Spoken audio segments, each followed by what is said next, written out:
everyone, welcome back to the episode 2 of the Rookie Racer Journey to Le Mans video series. In this video, I want to give you all a deep dive, well, somewhat deep dive, on everything that's wrong with my go-kart. So this here, which you haven't seen before at this point, this is my go-kart. It is a 2006 Tony kart, and it has, there's the engine. This is a Rotax Max. It's not an Evo, it's just a Max. I believe this is actually a 2009 engine, and this has been raced on the dirt, so it's in very, very bad condition, which is what I'm going to be spending most of this year fixing. But in terms of just giving like a walk around so you can all see it and what's actually wrong with it, by the way, these tires, these are not actually the tires that came with the car. That's where I want to start with the tires. The tires are actually the old ones, are these ones, these old Maxxis Sport tires. They are in very bad shape, so I'm not using those, obviously. These tires actually, we've got the back ones somewhere, here, there are the back ones. These actually have 0 kilometers on them. I've never driven this car, obviously, because it doesn't work. And so these tires have 0 kilometers on them. So in terms of everything that's wrong with the go-kart, going back into the past a little bit, this axle was completely rusted over, like entirely rusted, of which I have derusted it and polished it and put some lubrication on it. I just got some on my finger there. So that way it's going to be nice and clean and it won't rust again. I've taken the exhaust off. That's the mounts where the exhaust should be. The exhaust is down there. Now, the other thing is the brake disc is missing. The brake disc is there. I'm still in the middle of trying to fix that. It's a very complicated process. I don't really know what I've done wrong. I'm just taking it off and putting it back together a few times. I've already done it once. I'm going to do it again today or tomorrow. Probably today. This is the reason this is here is because we were cleaning the engine. This is way, way cleaner than what it was before. So we just put this cloth on it to make sure it wouldn't make this part all dirty, possibly. But yeah, behind there is the bellow, which that will open up to allow proper airflow, to allow for more horsepower. That's broken, so I need a new one. This radiator mount here, that's not there. I've got one, I just need to mount it. So this wiggles a lot, which is not trackworthy, I can't use that. This battery is flat and is very, very old, so I'm going to be replacing that at some point. This is an electric start, so they've got the kill switch here and the starter button. This is the steering wheel. It's got a bunch of crap on it, so I don't particularly want to touch it. This is the rear bumper, obviously. It has a lot of pebbles and stuff in it. The mechanics said that I can't get them out, but I mean, how did they get in? So I have a feeling I'll be able to get them out. I'll just try really hard for that. These are 2 like support bars for the seat, which weren't actually here. It only had one, which I believe it was this side that had it. The other side, which is here, didn't have it. So we got that. Also, this nose and this front bumper were really, really wiggly. Like to the point it was so loose that it felt like you could, if you pulled hard enough, you could rip it off the actual car. So we strengthened those up a lot. We've got some zip ties on them. We could put some other stuff on them as well. This is the old fuel tank. We have a new fuel tank because this one is terribly, like, it's got all this residue at the bottom. This is not fuel, that is all dirt. There is not a drop of fuel in this go-kart, it is all dirt. The fuel lines, we took them out, but they were going into there. And yeah, that was all really, really dirty. There was a lot of slack on the brake pedal as well, so these, I'll just come over to the front, I'll squeeze into the front. Also, the front is quite dirty. But yeah, so on here, you see how it moves these as you pull it. this contraption here, it moves it like that. There was so much slack that you would pull the brake pedal, as I'm pulling it now, and these would barely move at all, which means you'd slam on the brake to slow down, and pretty much nothing would happen, which means you'd go careening off the track into the barrier. So we got that fixed pronto. We also got the accelerator and pedal moved slightly forward. I'm 5'9". I'm really short, so I had to move it forward quite a lot because yeah, I'm short.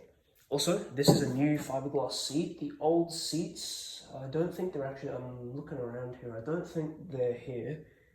They were bad, so we scrapped them.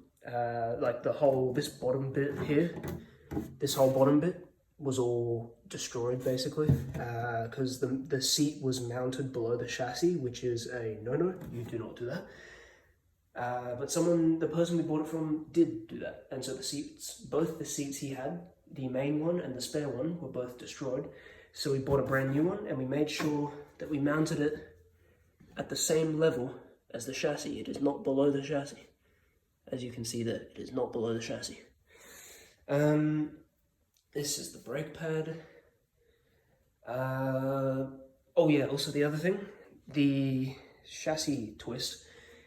It's very hard to spot, but if you have that machine that's like so big and it's got like liquid in it, and you can use it to measure like how flat something is, if something's got incline or anything like that. We did use that, and it did show that there was a incline of 7 millimeters on the left hand side. So it does have a twist in it. It's just you can't really tell. I don't know why you can't tell. I mean that as in I don't know why people in general, we don't know. Like we look at it and it looks totally flat, but actually it is not flat, and it's actually really bad for the Kart. So we've adjusted the camber for the wheels, so that way if I do go at least taking it out for a track day, like a test, before we get the chassis mended, then it won't be too bad for the car because the camber will be compensating for the twist. Also, this chassis was so dirty. It was like super dark green. Now it's only partially dark green, and this is totally clean. So the color is dark green, but it was like blackened dark green. It was really dark. Also, another thing that we took the sprocket off as well, because the old sprocket here is generally in quite bad shape. The new one, I believe, is right there. But yeah, so in terms of everything that's actually wrong with the car currently, the engine is in the best way I can describe it. The engine is in a total mess. It's going to take a very long time to fix that. So the engine has a problem. Well, has basically everything that could be wrong with an engine is wrong with the engine. The brake disc is almost there, almost ready, but still struggling. And the chassis still has a twist in it. The battery is dead. The old fuel. I need to take out the old fuel tank, put the new one in, and attach new fuel lines, and then fill it with fuel. And I need to replace the bellow and get a radiator mount.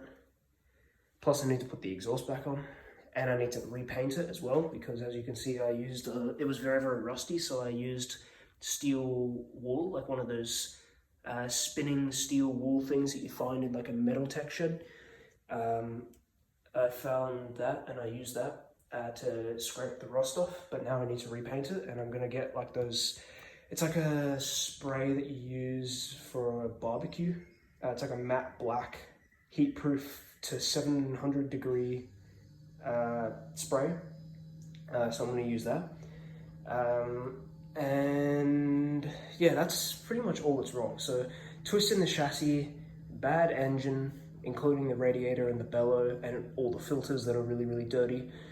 Fuel tank, fuel lines, I already said twist in the chassis. Dead battery, exhaust needing to be painted, brake disc needing to be finished up before it can be fully repaired. And that's pretty much it. Other than that, it's just cleaning up all the dirt on the side, and also possibly scraping off the old. I mean, I like 12. 12 is a good number for me, but I might scrape off that old sticker because there's not one on the back. I need one on the back if I want to race. I have to have one on the front, both sides, and the back. There is one on those three, but not here. So either I put a new 12 on, which won't look the same as the rest, or what I'm thinking of doing is just getting rid of the old ones and putting a completely new one on, because I'm freshening up the whole well, it's not really the frame. All of these bits, all of these bits, I'm freshening all those up anyway because they're all really dirty. So I may as well just put new stuff on it, put new numbers on it, and also cleaning up the steering wheel is something I want to do as well. But yeah, so other than that, that's all really. So yeah, just to recap, everything that's wrong with the Kart as of right now is a brake disc that won't go onto the axle properly, a exhaust that needs to be repainted, an engine that has many things wrong with it, a radiator that isn't secured properly, a bellow that doesn't open correctly, a dead battery, a very, very dirty to the point of no return fuel tank, no fuel lines, a very dirty steering wheel,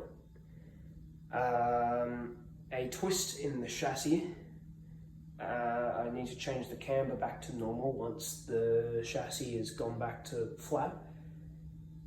And also the lack of a sticker for number on the back of the go-kart. But that's all. So that's what I'm going to be doing in terms of fixing up this car. Again, this is a 2006 Tony Kart. This is a 2009 dirt raced engine. And yeah, so that's what I'm going to be doing for the next, 6 months? 6 months, 5 months, however long. And then I'll take it out onto the track, and yeah, so I'll still do the regular updates, and I'll tell you how this is all going.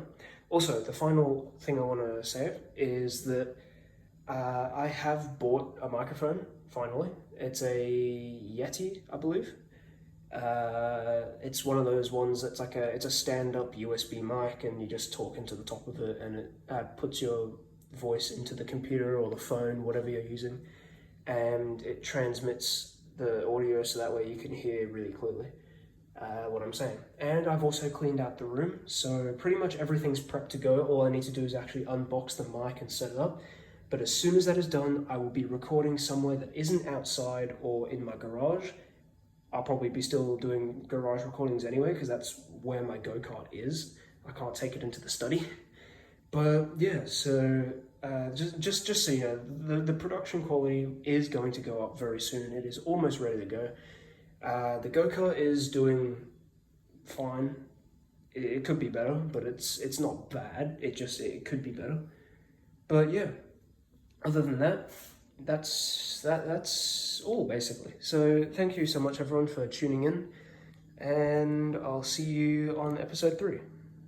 Bye everybody.